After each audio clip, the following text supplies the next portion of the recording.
జరిగింది. ఎవరెవరు ఇవాళ కృష్ణా గుంటూరులో 3,46,000 ఓట్లు, అలాగే గోదావరి జిల్లాలో 3,26,000 ఓట్లు ఉన్నాయి. వీళ్ళందరి ఫోన్లకి దాదాపుగా ఎన్నికల ప్రక్రియ ఎలా ఉంటుంది, ఎన్నికల తేదీ, వాళ్ళు ఏ ఎన్నికల పోలింగ్ స్టేషన్లో ఉంటారు, వాళ్ళ సీరియల్ నెంబర్లు అన్నీ కూడా మనం మెసేజెస్ పంపిస్తున్నాం. ఓటేసే విధానం కూడా ఏదైతే ప్రయారిటీ ఓటింగ్ కాబట్టి కేవలం 1 నెంబర్ అంకి మాత్రం వేయాలనే విషయాన్ని కూడా ప్రతి సమావేశంలో ఈ పంపించే మెసేజ్లో కూడా మేము స్పష్టంగా చెబుతున్నాం. కాబట్టి ప్రజలను మేము కోరుకునేది ఏంటంటే 27వ తారీఖున మరి ఆ రోజు ఖచ్చితంగా లోకల్ హాలిడే ఉంటుంది. తమ వ్యక్తిగత పనులు ఏదైనా ఉంటే దయచేసి అత్యవసరమైన పనులని వాయిదా వేసుకొని మేము అడగలేము, కానీ చిన్న చిన్న అంశాలు ఏదైనా ఉంటే వాటిని వాయిదా వేసుకుని 27వ తారీఖున అటు ఉద్యోగ సంఘాలు, ఉపాధ్యాయ సంఘాలు, పెన్షనర్సు, కేంద్ర ప్రభుత్వ శాఖల్లో ఉన్నవాళ్ళు, కేంద్ర రంగ సంస్థలు, అలాగే ప్రైవేటు విద్యా సంస్థలు, అలాగే ప్రైవేటు వ్యవస్థలు అందరినీ మేము విడివిడిగా ఇప్పటి వరకు మాకు అవకాశం ఉన్న వరకు కలిసాం.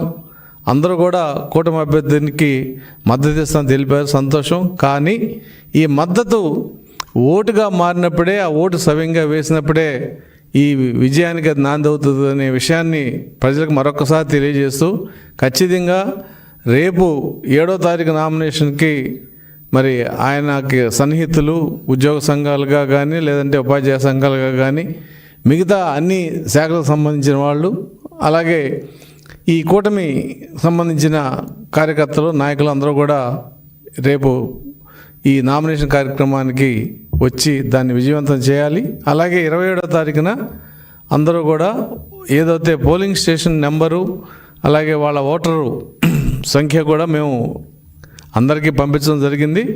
ఎవరికైనా తెలియని పక్షంలో ఆ నియోజకవర్గంలో మరి వాళ్ళ ఆ ఎమ్మెల్యే ఆఫీస్లో కానీ, లేదు అర్బన్ ఏరియాలో అయితే ఆ కార్పొరేటర్ కానీ, ఆ డివిజన్ అధ్యక్షులకు కానీ ఎవరినైనా కూడా ఆ వివరాలు ఇంకా ఎవరికైతే రాలేదో వాళ్ళకి పంపించే అవకాశం ఉంటుంది. ఇవాళ మరి మొత్తం కృష్ణా గుంటూరులో 416 బూతులకి మరి పోలింగ్ స్టేషన్లకి కేంద్ర ఎన్నికల కమిషన్ గతంలో నిర్ణయించడం జరిగింది. కానీ 3,56,000 ఓటర్కి ఎక్స్ట్రా ఇంకా 80 పోలింగ్ కేంద్రాలు కావాలని చెప్పి కేంద్ర ప్రభుత్వానికి రాయటం జరిగింది. కాబట్టి ఇవన్నీ కనుక వస్తే 483 పోలింగ్ కేంద్రాలు 3,56,000 మంది ఓటర్లకి ఓటు వేసేందుకు ప్రతి మండలంలో కూడా, ప్రతి మండల హెడ్ క్వార్టర్లో కూడా ప్రభుత్వ హై స్కూల్స్లో కానీ, కాలేజీలో కానీ ఈ పోలింగ్ స్టేషన్లని అరేంజ్ చేయడం జరిగింది. దయచేసి ఓటర్స్ అందరూ కూడా ఇది నా ఒక్క ఓటు వేయకపోతే వచ్చిన నష్టం ఏంటనే విషయాన్ని ఆలోచించకుండా బాధ్యతగా, ఎందుకంటే ఎమ్మెల్సీ ఓట్లు కానీ, ఎంపీ ఓట్లు కానీ వ్యక్తిగత ప్రభావం కంటే కూడా పార్టీల బాధ్యత తీసుకుంటేనే సక్సెస్ అవుతాయి. ఇవాళ ఈ రాష్ట్రంలో జనసేన, బీజేపీ, తెలుగుదేశం కలిసిన రాజకీయ బలం ఎంత అనేది ఎవరు చెప్పనవసరంలా. కానీ బలానికి నిదర్శనం ఏంటంటే మనందరం కూడా ఓట్ల రూపంలో ఆ రోజున మనం ఎవరైతే బలపరిచామో, ఇక్కడ ఆలపాటి రాజేంద్ర ప్రసాద్ గారు, అక్కడ పేరాబత్తుల రాజశేఖర్ గారు గోదావరి జిల్లాల్లో, అలాగే ఉత్తరాంధ్రలో ఏపీటీఎఫ్ తరఫున రఘువరం గారు, ఈ ముగ్గురు అత్యధిక ఓటుతో గెలిచినప్పుడు మాత్రమే ఈ కూటమి బలం అనేది ప్రజలకు అర్థమవుతుంది.